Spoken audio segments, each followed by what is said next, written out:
সম্প্রতি যে ৬টি আসনে উপনির্বাচন হয়েছে এই রাজ্যে, তাতে বিজেপির ফলাফলে কেন্দ্রীয় নেতৃত্ব অত্যন্ত হতাশ।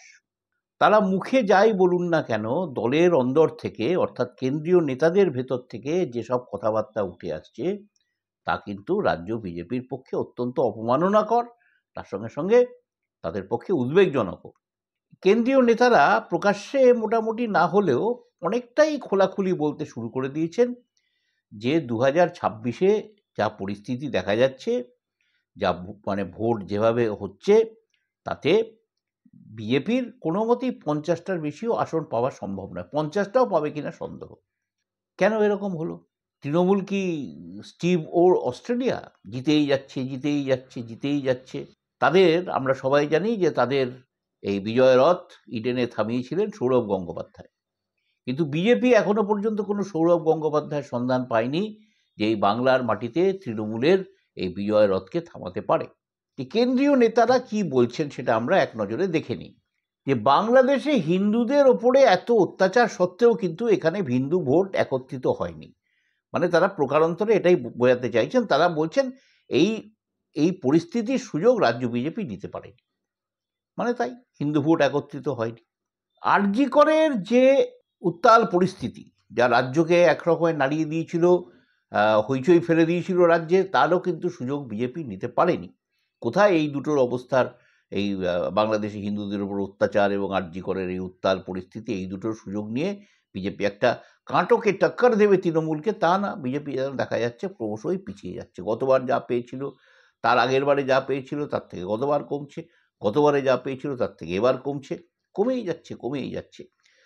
তারা বলছেন, কেন্দ্রীয় নেতারা বলছেন, হ্যাঁ তৃণমূল জিততেই পারতো, কারণ সব আসনেই সাধারণত শাসক দল জেতে, কিন্তু লড়াই কোথায়, কাঁটে কা টক্কর কোথায়? রাজ্য নেতৃত্বের ছন্ন ছাড়া অবস্থা, তারাই বলছেন, বিরোধী দলেরা নয়। রাজ্য নেতৃত্বের ছন্ন ছাড়া অবস্থা। যে নিষ্ঠা এবং আন্তরিকতা নিয়ে তাদের এগিয়ে যাওয়া উচিত ছিল, সেটা তাদের মধ্যে খামতি আছে, এবং সেই নিষ্ঠা এবং আন্তরিকতার অভাব ধীরে ধীরে দেখা দিচ্ছে বুথ স্তরের কর্মীদের ওপর। সব বুথে এখনো সংগঠন গড়ে তোলা সম্ভব হয়নি।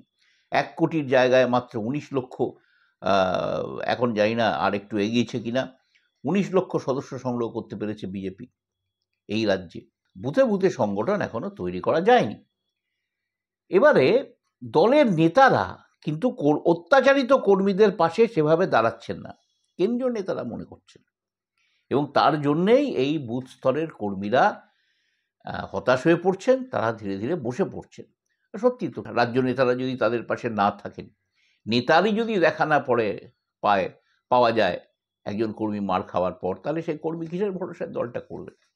নিচু তলার কর্মীদের দূরের কথা, নেতাদের দূরের কথা, মাঝারি তলার নিচু মানে কর্মীদের সঙ্গেও বা নেতাদের সঙ্গেও ওপর তলার বিজেপির কর্মীদের নেতাদের যোগাযোগ নেই, অদ্ভুত শূন্য। আরও কি বলছেন তারা? তারা বলছেন, কেন্দ্রীয় নেতারা বিজেপির, যে তৃণমূলকে হারানোর জন্যে দরকার নিবিড় কৌশল। সেই কৌশলটা কিন্তু রাজ্য বিজেপি এখনো তৈরি করতে পারেনি।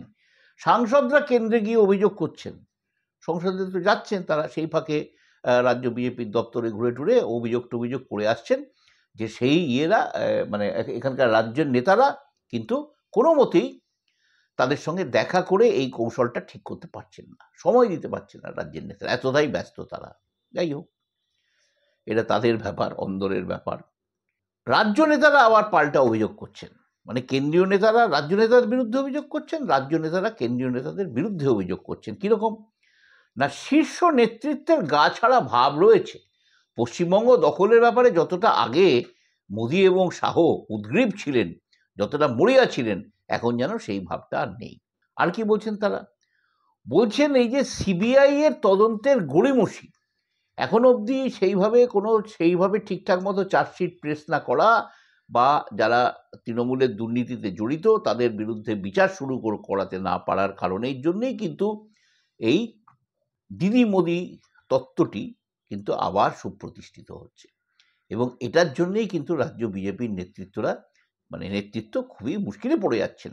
কেননা যেখানেই যাচ্ছেন তারা শুনতে পাচ্ছেন, আপনি তো এইসব বলছেন, কিন্তু এই তো দিদি মোদির সেটিং আছে, কিছুই তো হবে না আলটিমেটলি।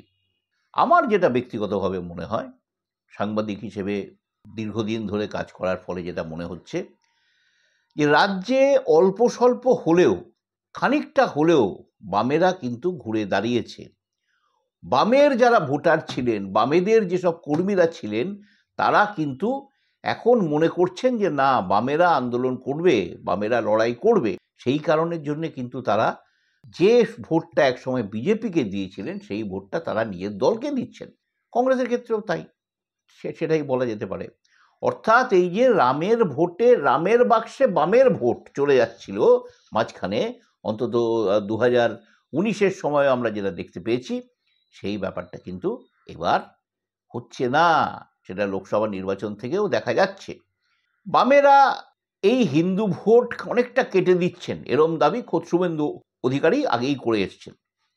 এখন যদি বামেরা তাদের ভোটটা পেয়ে যান, বা বিজেপি যদি এরকম মুহ্যমান হয়ে পড়ে, তৃণমূলের সঙ্গে লড়াই করতে না পারে, তাহলে এই শূন্যস্থান কিন্তু বেশি দিন থাকবে না।